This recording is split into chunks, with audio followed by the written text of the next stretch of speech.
Znači nije to samo za djecu, jel? Ovo se najviše radi posle Božića, kad se odmrsi. Ovdje se narod skuplja, djevojke, momci, ovdje se aškalo, zaljubljivalo, uzimalo, vjerilo i osnivalo porodicu.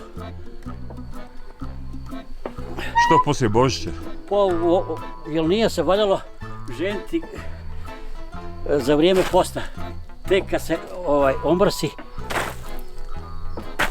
kad bude časniji post, pa kad se omrsi, onda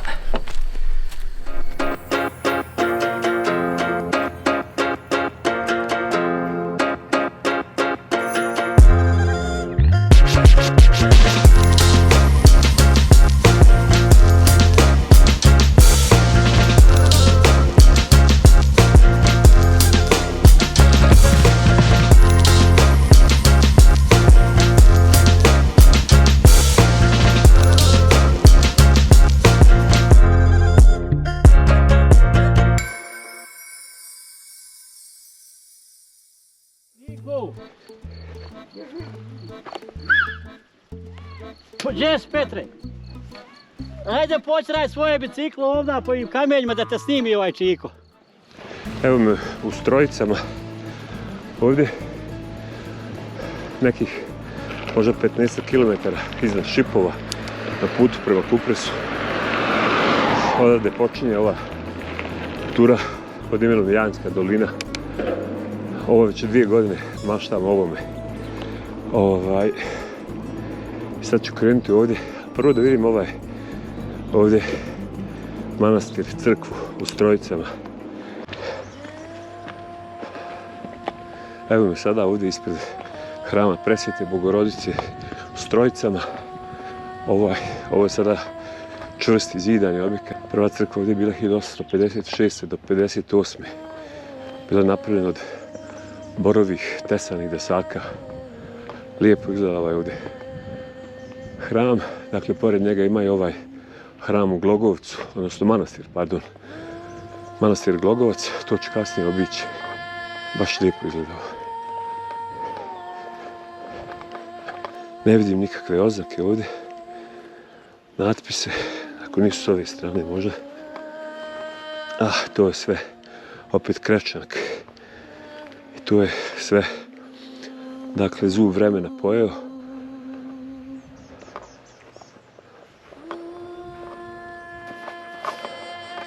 Strojice su sada zapravo najveće selo ovdje u Janskoj oblasti.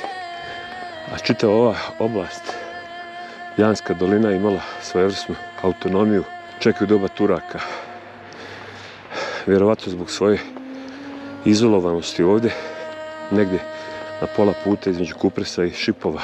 S ovom oblasti upravljao knez koji imao pravo da nosi oružje, jaše konja, tako dalje. Odmah poslije ambulante se skreće lijevo. Evo, tabla Babić. Babići su tu jedan, da kažem, od jačih zaseoka ovdje. I dosta istorije se vezuje za te Babiće. Kažu da je bila jedna crkva ranije u Babićima, a također i taj Štrb grad je u Babićima. Bila je ta stara crkva tu. Nekad su se vidjeli temelji da je crkva bila, da su temelje kružnog oblika bile. Dakle, čitava ova oblast je okružena planinskim masivom. Ovamo desno od mene, odnosno iza mene je Vitorog. Ovamo preko ovih planina je Kupres, a tamo ravno iza planina je Donji Gornji Vakuf, Bugojno. Pa ništa, evo sam bih rekao da je Janj uvijek bio neka posebna etno cjelina. Znači, od samog postanka, dok su bili Iliri i Rimljani, ovdje su još vidljivi tih tragovi ostataka, kako su ljudi ovdje opstajali, živjeli, kao što su Gradine i Mramorja, kojih ima u Janju preko 900 komada. Ima ih toliko, jel? Ima, da, ima preko 10-15 mjesta, kao što su, evo ićemo sad, na primjer, najčuvenije mjesto u Babićima, gdje ima grad Štrp, pa onda ima Podosoje Rid, pa ima Glogovačka Gradina. To Rid, to je Hrid, jel? Da. Pa pre 5-6 godina je bilo oko 1100-1200 stanovnika, svaki dan nas je nažalost sve manje i manje. A prije bilo je 5000, jel? A 60, da, bilo je preko 15.000 ljudi, to se mahom... Preko 15.000? Preko 15.000. Mahom se oselili put Vojvodine. Spuštam se dakle u dolinu, pa ću onda u Babiće, probat ću onda doći do tog Štrb grada. Naspram njega je drugi grad, taj Rid, odnosno Hrid grad. To su isto ruine tu, jedva primjetni ostaci. Tu je Milenko pominjao i taj djevojački kamen negdje. Dakle, natovareni sa prednjim bisagama. Tu nosim za svaki slučaj punjač, a nosim još jedan malo veći akumulator za punjenje baterija, za dron, tako dalje. Još nisam stavio ove zadnje bisage, to kad budem išao na kamp.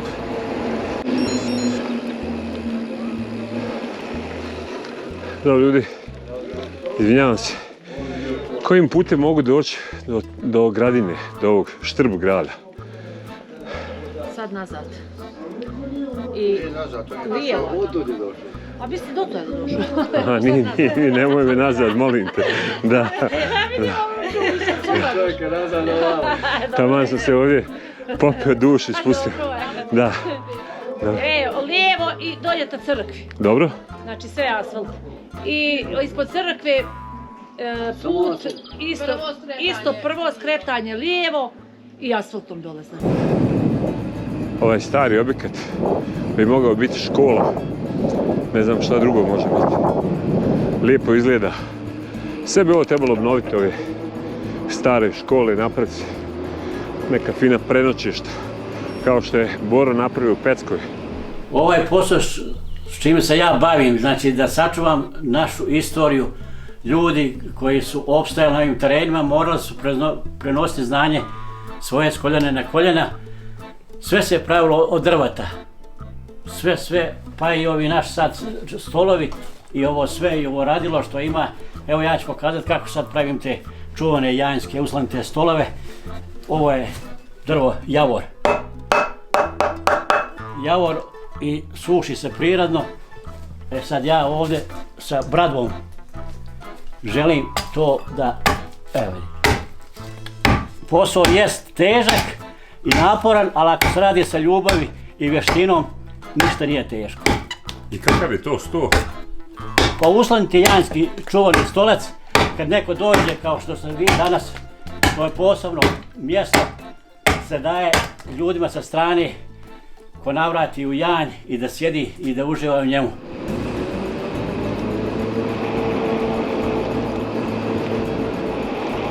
Ovo je jedan lijep dio Janjske doline. Sad se dolje spuštam prema Štrb gradu i prema izvoru Janja. Nije ni čudo što je ova oblast ovdje imala autonomiju, jer realno je izolovana, okružena brdima, planinama, ali ima vode. Sad je prestao asfalt, ima sad jedan dio makadama, znači imati jedan dio pješke.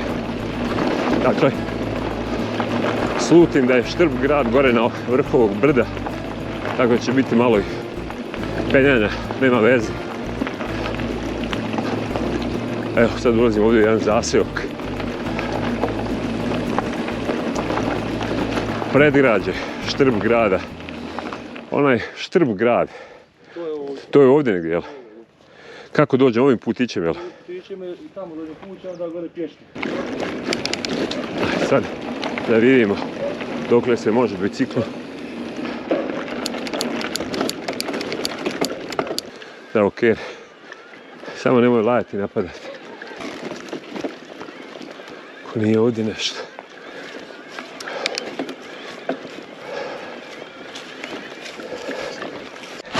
Boga mi, nije laki prilazak. Sve je zaraslo ovdje. I to u neke gloginje. Štal je već ovako bodljikavo. Ovo ovdje jasno se vidi da je bilo jedan zaravan, jedan plato koji je uoivčen kamenom. I ovdje je bio čitav jedan život.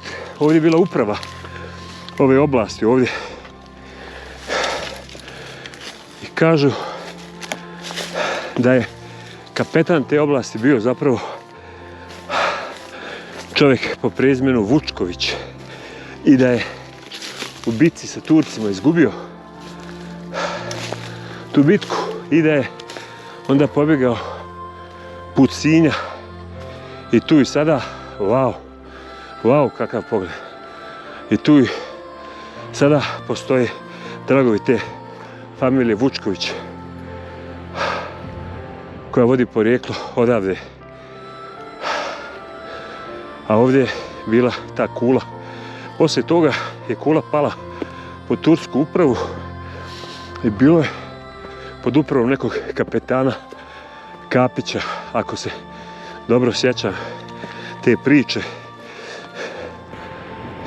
Evo dolje rijeka Janj, a tamo samo malo dalje je izvor Janja. Vitorogo kamenje i stijene, kamenje i stijene, tu je majka odgojila mene,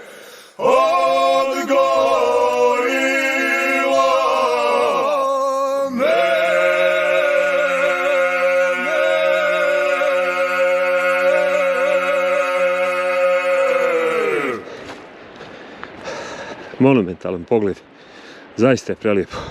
Ovu stazu treba ovdje srediti, očistiti fino da se može proći, dođu ljudi. Ovaj komšija dolje fino ponudi rakiju, pivo, ljepota. Neka je malo priče, naučiti šta bi se reklo. O tome je to bilo prva liga. Onda. Dobar dan. Dobar dan, ajde. Samo da se ja javim, rekao da sam... Ajde jednu rakicu, ajde se. Ajde, dobro. Izvinjavam se koliko, da kažem, Jesi uspio snaći? upadam, jesam. Još da si mi rekao da se može okolo proći kroz ovako, jedna rakica. Evo kod domaćina. Sam ne moraš ništa pričati, sam da nazdravim. Živim. Super. Malo sam se okrepio. Finim domaćini, ljubazni ljudi. Cumbe, ovo je zaslog Cumbe ovdje inače. Aha, evo starih ovdje. Ovo isto mramor je. Koliko ima? 2 kamena? 3? Ima više, jel samo zaraslo sve? Aha. A gdje je taj što ima oznaku? Evo vidiš, lijepo ima. Uklesan. Aha. Evo polumjeseca ovdje, da. To je nenormalno. To niko ne mora izračunati koliko ima to onaj kako to diglo na 2 Na 2 kamena. Nisam to vidio. I mi kao čobani tu se sakrivalo od kiše. Sad se ovdje vraćam iz Cumbi i čim dođem na asfalt, prvo skretanje dolje, desno je za izvor Janja. Sad ćemo da vidimo kako to izgleda tu. Može se prići biciklom prilično blizu, a u braco silazimo skroz dolje.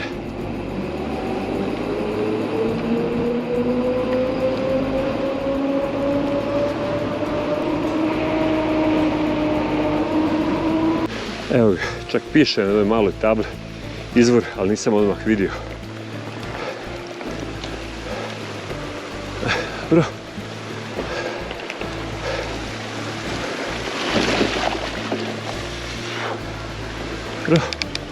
Ajmo dalje.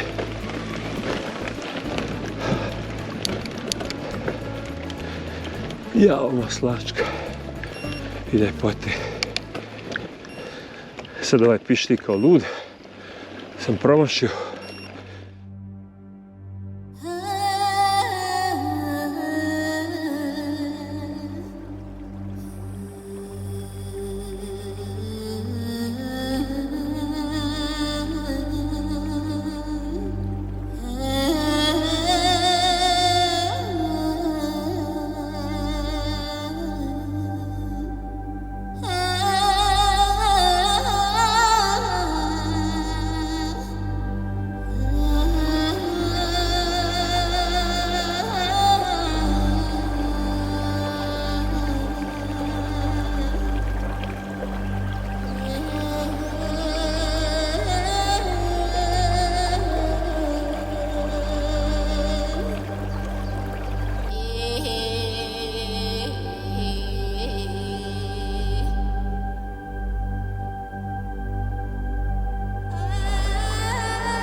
Šta je ovo?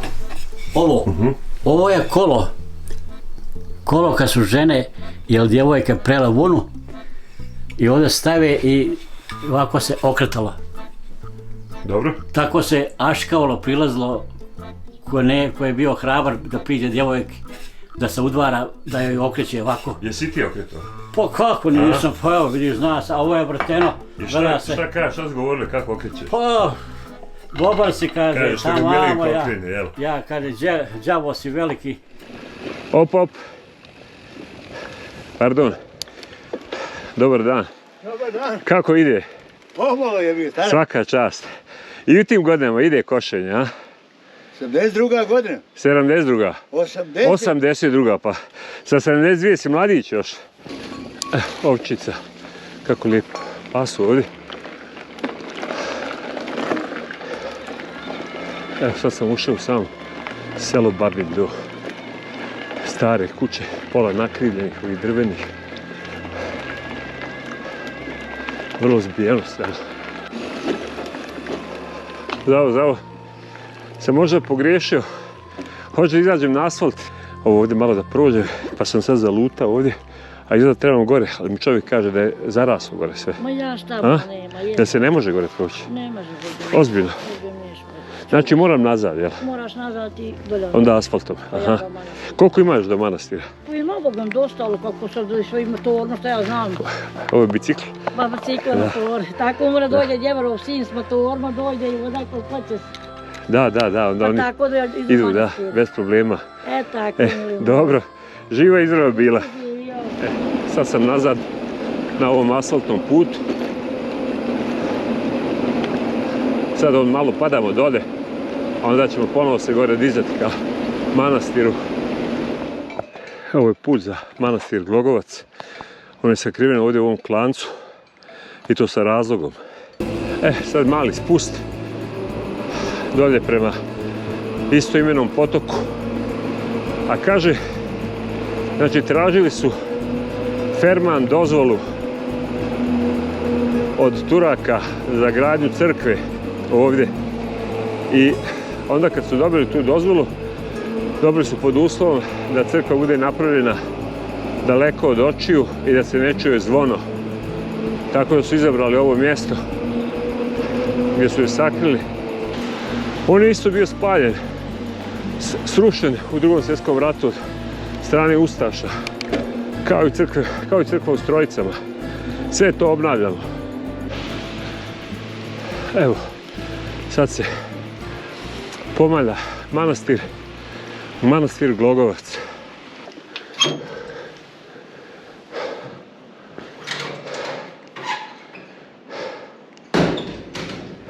Otvoreno je.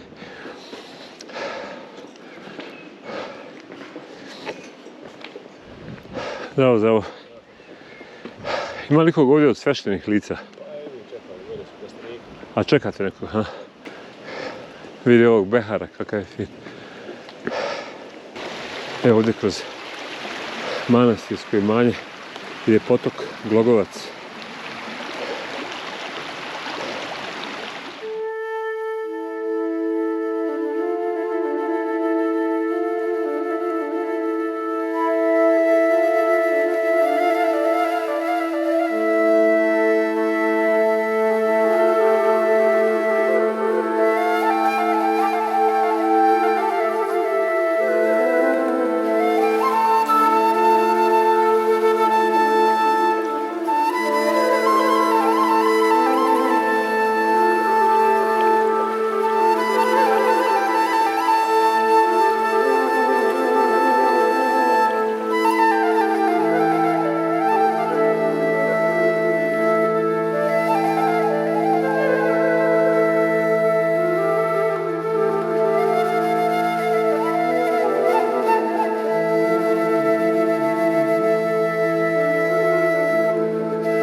sad je oštrić, jel? Da, oštri se, da. Evo. Moraš I biti to ide vješt. lagano, jel? Nema Pa da, velikog ali pritiska. pa ima, ali moraš biti vješt da se ne posjećaš. Evo. Pravo mjesto za odmor. Odmor duše i tela. Dakle, malo iznad manastira Glogovac, jedno 500 metara na kraju ovog putića ispod šume. Nije reklama, ovo mi je omiljeni keks, wellness. To je onaj keks koji dajem kerovima, usput obožavaju ga.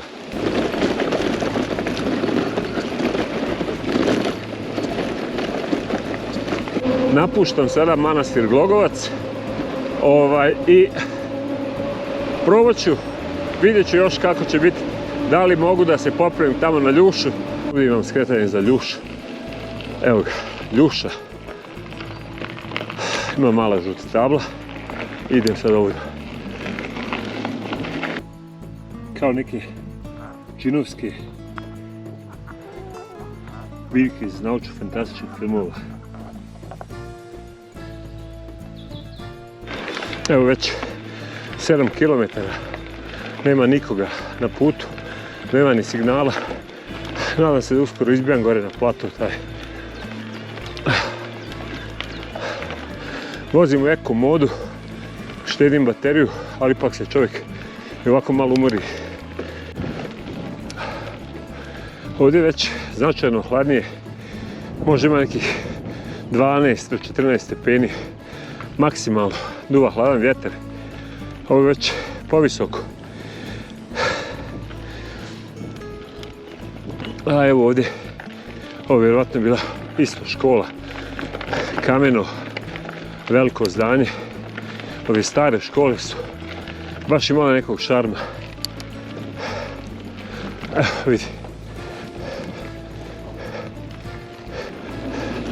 Ovo je nešto kao da sam na Zelengori, tako izgleda.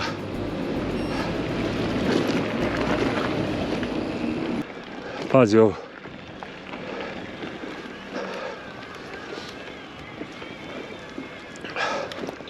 Pazi ovo. Koliko je toga. Ali nema. Ništa nema sa oznakama.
Ovo je da čovjek stani dah.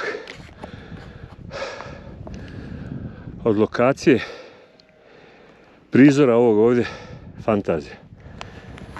Ono što je još posebno interesantno ovdje je u toj monografiji od tog sveštenika koji je pisao Janju, piše da su u 19. vijeku ljudi iskopavali, da kažem, ispod ovih kamenova, ispod ovog mramorja i da su nalazili kosti vrlo velikih ljudi. To mi isto kaže sada ovdje čovjek da je njegov otac nekad i on zapravo kao kad je bio mali da je iskopavao također da je isto nalazio džinovske kosti. Sad sam bio na tom rimskom groblju. Fascinantno je to. Neko je te kamenove trebao da donese tu poreda. Tako nisu ukrašene, šteta. A ovdje sada poprilično hladno. Sad ću lagano tamo put prašume Janj, ali neću. ići tako visoko.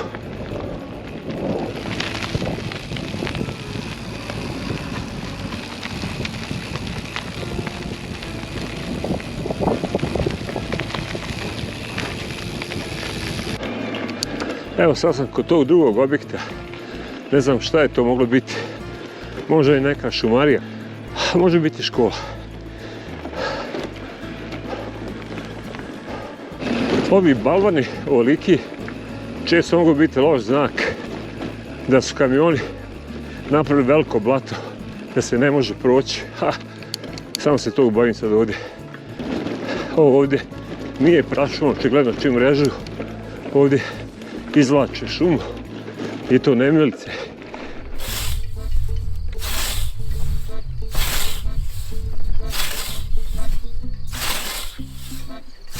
Nema šta. Oštar kao žilet, jel? Da. Milenko, šta je to tako?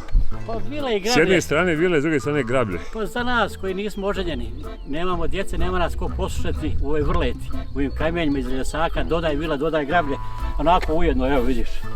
Evo, mogu kupiti i kad zatreba, ja skupim i uzmem i nosim. Bravo. Evo vidiš. Sad je to blato, samo takvo.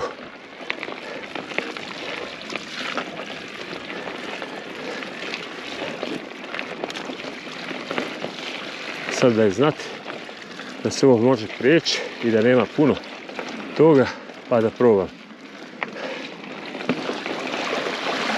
Evo, sada plovim kroz blato.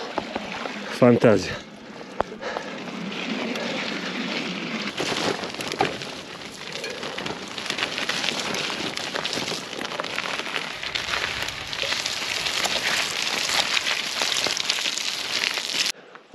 Evo sad pravim pauzu.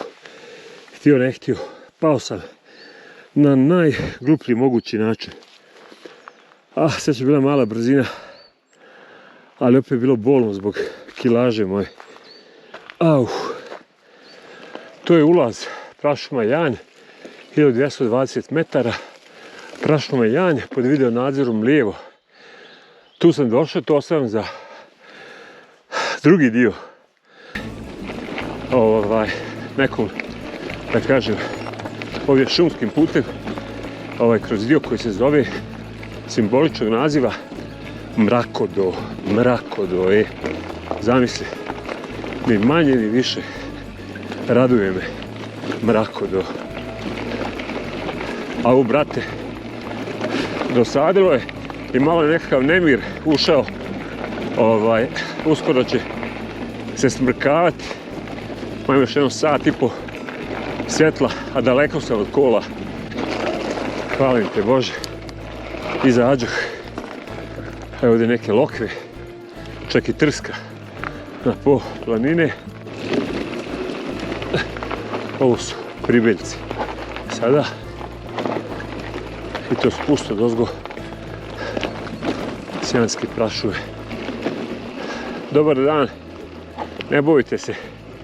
Kako ste? Evo, dobro, malo sam se umorio. Išao sam gore u Janj, prašum. Recite mi, ovo su pribeljci, jel? Pribeljci, super.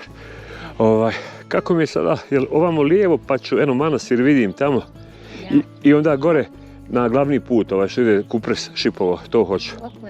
Iz Banja Luke. A auto sam ostavio u Strojicama. Pa moraš sad tamo lijevo i onda ćeš dolje kraj crkve i dobro. Moraš do Šipova. I onda... Imate glavni put tamo do toga sela. Jel asfalt? Asfalt. Hvala vam puno. Voda nema asfalt. Dobro bako, hvala vam puno. Prijatno, živi bili. Također. Boga mi je zima. Jedno 8-9 stepeni možda. Pazi ovog brdašteta, kako je lijepo ovdje. A dolje sam vidio ovaj kanjon. To sad hoću da snimim mislim da dobro izgleda sad u zalazak sunca.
Evo ovdje mladog biciklista i to serviser biciklista.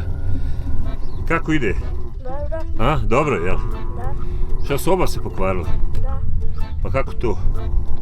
Voziš po kamenu ovom pa zato? Da. Čuj njega što reži.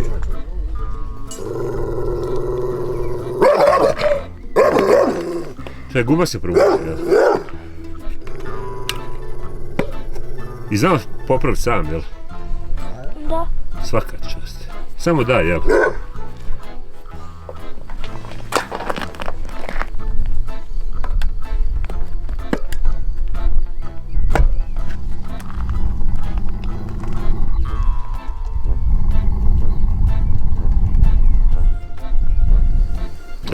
Ovdje smo nešto našli sakriveno. Sad znamo gdje je najbolje mjesto da se hladi pivo. Koliko ih ima, Milojko? U koprivama ispod kamena, jel? Pa da, ispod kamena kopriv prirodno. A još u kopriva, pa nema da neko uzme. Da, pa ko hoće, da. Bravo. Da. I tu bude hladno? Pa hladno, ja u zadnje vrijeme malo izbjegavam hladno, grijem sebe, a većinom vole hladno pivo.